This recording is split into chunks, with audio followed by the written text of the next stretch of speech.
What's up, YouTube? It is your boy JB, and we are here today with the review for Ready to Love Season 5 Reunion Part 2. It is finally over, you guys. Thank God we can put this season behind us. So, before we jump into the review, you guys, if you guys are watching this video or any other on the channel and are not subscribed to the channel, then do me this big favor by subscribing to the channel, turning on your notifications, liking the video, sharing the video. And with that, you guys, with that out of the way, without further ado, let's discuss Ready to Love, the reunion, part 2. All right, you guys, so the reunion, we pick up where we left off with Tasia upset, right? I get why Tasia was upset, but then I don't get why Tasia was upset at the same token, if that makes any sense. So I know she was upset about her mother, right, being in the hospital. I got that, but I feel like Tasia should have said, you know what, my mom's in the hospital. I don't have time for this reunion, right? But then she was talking about, why are we talking about old stuff? Because it's the reunion and we have to rehash what happened in the season. But okay, right? So we go back on stage and we find out that Zadia and Naeem are, I guess they chose each other after they both ended up going home. Congratulations to both of you. I don't really care. So then we move over to Walter, right? So we see Walter's package. We see Walter when he first came to the show that, he had the instant connection with Sabrina.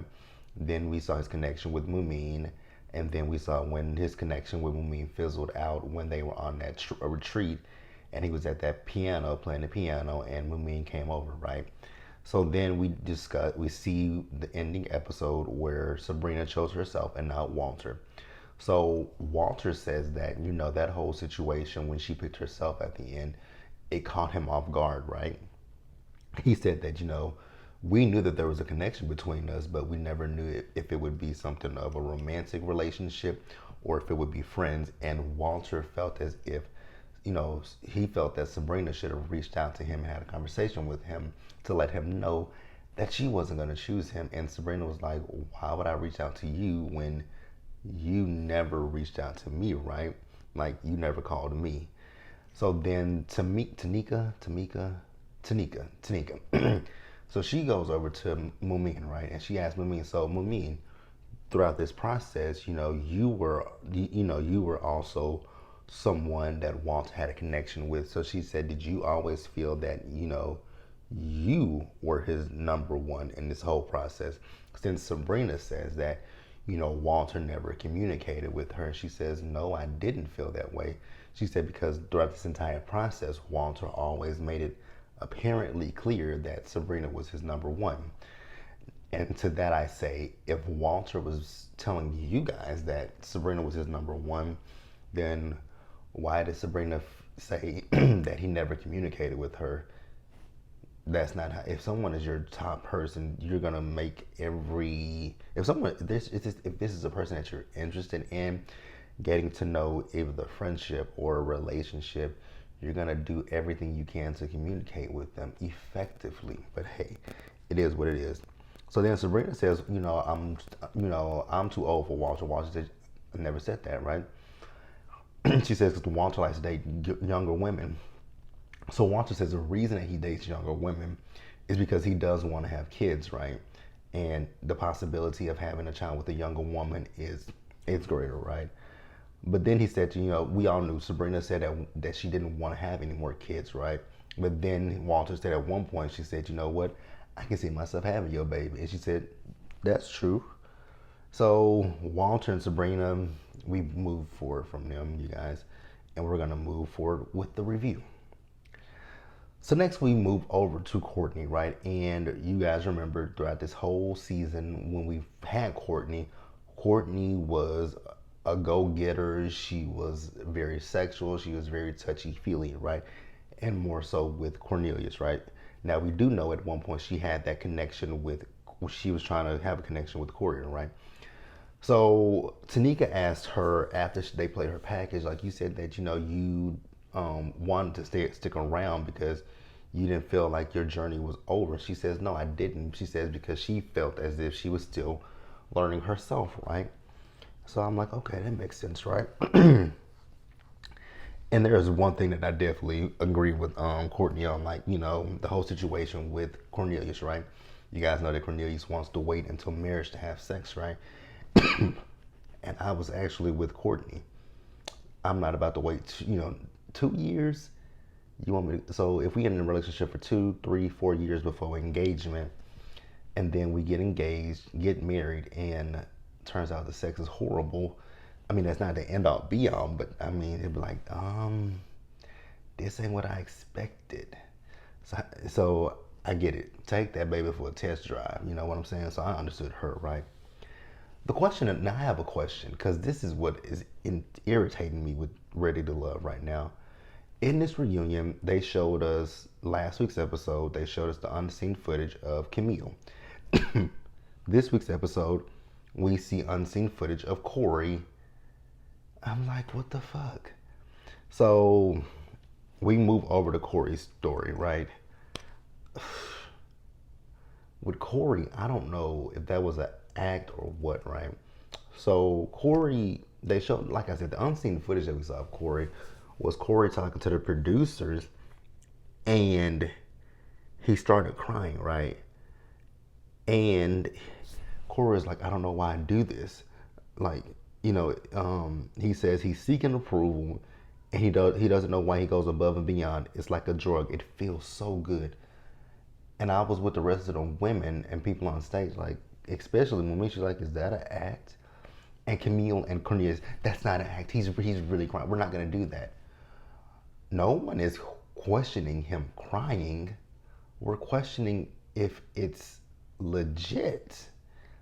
Like, no one's saying that there's anything wrong with the man crying. We're just trying to figure out if this is an act or a what. So, because I'm still confused. Because even after that, he cried once again. And it really felt like an act to me. Now, you guys can let me know what you think, but it really, really felt like an act. Because I was like, is he serious? Because he's saying, the reason why he's saying, he says he's crying because he wants a woman to look at him the way his mother looks at his father. I get that, but the things that Corey did this season was very, off-putting. So I don't know what to think, feel, or believe, right? I just don't know what to think, but hey, we gonna let Corey have it. That's all I gotta say. Corey can have it, but we're gonna move forward, you guys. All right, you guys, so next up we move over to Tasia. So, more of what I was saying a few minutes ago, it's just like Ready to Love, they don't show us a lot of stuff, right? They don't show us a lot of things because there are some things in this that were revealed that we didn't know, right? So we're talking to Tasia. So Tasia, in which you could gather that with Tasia, that Tasia wanted to be pursued and not really, I'm not gonna say she didn't want to pursue the man, but you come after, she basically wanted to be chased, right? But, okay. So at one point she wanted to address Corey, right? So the situation with Corey is, you guys remember, Corey was bouncing between Mumin and Courtney, right? Well, Tasia says there was another person in the mix, and that person was her, right? So she's saying, you guys remember Corey's whole thing was copy and paste. What Corey needs to do is copy, paste, delete. Actually, what Corey needs to do is just copy everything, delete it all. That's what you need to do. You don't need to copy, you don't need to paste, you don't need to do, actually what you need to do is you need to hit select all, and delete that shit. That's what you need to do. You don't need to copy, you need to select all and delete the shit. So you guys remember with Corey was telling Mumin and Courtney that he wanted them to meet his parents, right? Well, Tasia said, the funny thing is, Corey was texting her the same stuff, right? So I was like, so that whole scene that we just had a few minutes ago where you were breaking down crying and you were talking about the fact that you want a woman to look at you the way that your mother looks at your father. Corey, are you like you're at this point? It's still like I said. It just still feels as if Corey is running a bit of a game because he was like he can get his cell phone, he can get his phone and show his text messages to see. It was like I can show mine too, Corey. What are you talking about? And that's why I was like, a part of me also wonders like the editing, right? But I mean, it ain't that much you can edit. Like Serena said last week, it ain't much editing can do, right? Because that could have been filmed. And the reason why I said editing, that scene with Corey could have been filmed. That scene with Corey and Tasia could have been filmed before the scene with Corey breaking down crying. That's why I asked that question. But either way it goes, it still doesn't make a lot of sense to me. It just doesn't make a lot of sense to me. It makes no sense to me. I'm at the end of my notes. I'm gonna keep it for you guys. This reunion, I was listening to it, but I wasn't listening to it at the same time. Like, I was just ready for it. I was just really, really ready for it to be over because I didn't really get much out of this reunion. I don't know if you guys did, but I just didn't get much from the reunion. But we're gonna, even with the next scene that we got nothing from it. I'm like, so we're not gonna go deeper, but hey, it is what it is. But we're gonna move on, and I guess we'll wrap up, you guys. All right, you guys. So next up, we got Zadia and this ghostly looking makeup on, right? So Zadia, we watched Zadia's package, right? And excuse me, y'all. We watched Zadia's package. The whole time Zadia's package was on, Zadia is just smiling. I'm like, why are you like? I wonder what's smiling. Is it like a defense mechanism for her? Because you see her smiling all the time, and it's just like, why are you smiling? Like, what's going on here? So after the package, and it's just interesting that Naeem is just, I mean, Naeem is just sitting right up under her like a little lap dog. It's like, so you go along with everything she says, basically, huh? Like, because I don't remember. I think that might have been earlier in the reunion part two, when Tanika was talking about the fact of the red flags, you know, that the men were telling him, or it could have been in this part. Either way, go, we're discussing it, right? Naeem is still overlooking those red flags. I think Naeem is like most people, men and women, right? In the situation where if a man is abusing a woman or if a woman is abusing a man, vice versa, right? And someone says, oh, you know, I'm with so-and-so. Really? You're with so-and-so? Yeah. Why you say it like that? We used to date back in the day, and so-and-so is very violent, very aggressive, gets in your face. I mean, there were knockdown, drag out fights between us. We had to call the police and stuff like that. And Naeem is like one of those people who's like, oh, well, that's the so-and-so you got. That's not the so-and-so that I'm getting, right? So I don't know what you guys went through. That's not the person that I'm getting. That's what Naeem gives me. Those are the vibes that he gives me, right? So then so Zadia addressed Dante, right? And she said that, you know, she apologized to Dante. It, to me, when she said that, it didn't come off as sincere. It just came off like, oh, you know, we're on camera now, we're at the reunion, I have to address this. So I'm sorry, Dante. So then Tanika asked, she asked Zadia, so with Naeem, did you pick Naeem as a consolation prize, basically?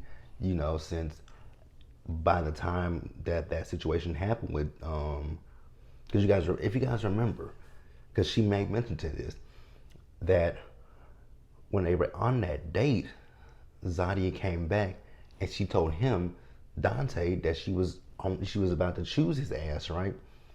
But then you flicked his nose, and now you're at the reunion with Naeem. What I really get a vibe from with Zadia is that Zadia was threatened by Aisha because you remember when she left that dinner, she said Aisha is stupid, she's this and she's that. She must not be too much of that because the dude that you was picking as your number one is now with her. So I think when she saw that, there was a vibe between Aisha and Dante, she was like, "Oh hell no, you gonna pick that over me? Absolutely not." So I feel like in Zadia's mind, Zadia said, "You know what? If you want to pick her, I'm not even gonna give you the option of picking her over me. I'm gonna make a scene so that way you can't really say, oh well, I didn't choose Zadia." I feel like that's what happened. You guys can let me know if you agree or disagree, right? But I think that's what happened. So then, Dante and Zadia said that they both did have a conversation with each other, after that. If Dante likes it, I love it, right? So cool. So then we end the reunion and we talk about Dante and Aisha, right? So she asked, Tanika asked Dante, what does he like about Aisha? He's gushing over Aisha, right? And then what I noticed was the cameraman kept panning over to Camille. The camera just kept panning over to Camille, and she's like,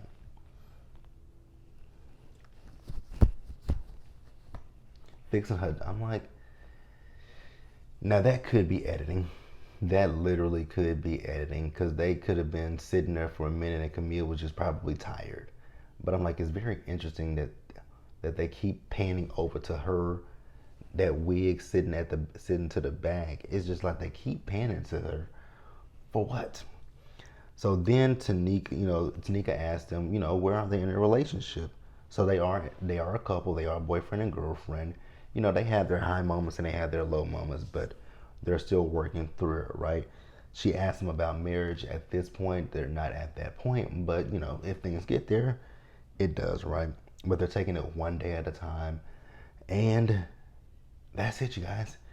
That is the end of season. Again, I say season 5, but the way that the episode guide goes, it says season 4, but I don't know. I don't really care, to be quite honest with you guys. But that's it for Ready to Love DC. So we are done with this batch of DC, and we are moving over to, they're going up the Potomac River to Potomac. How original. So y'all take them from Bravo, huh? Bravo has, and with them going up to Potomac, I could have swore that the Real Housewives of Potomac said that Potomac is a small little place. I don't think it's a lot of black people in Potomac. If you guys are from the DMV and more specifically the Potomac area, there's not a lot of black people there, are there? And even with the Potomac Housewives, not a lot of them live in Potomac. Karen lives in Potomac, and former housewife of Potomac, Monique, lives in Potomac. Everybody else either lives in Baltimore, because I know Robin is out there in Baltimore. Bethesda, is that what it is? But I think that's how you pronounce it. Bethesda. I think that's where. Yeah, they're not in. Like most of them are in outside of the DMV. Like I don't think any of them live in Potomac. If I'm being, yeah, I don't think any of them are in Potomac. But hey, that's it, you guys. Like the video, you guys. Leave your comments in the comment section below. Subscribe to the channel. Turn your notifications on. Share the video, you guys, and I'll catch you guys in the next one. Bye, guys.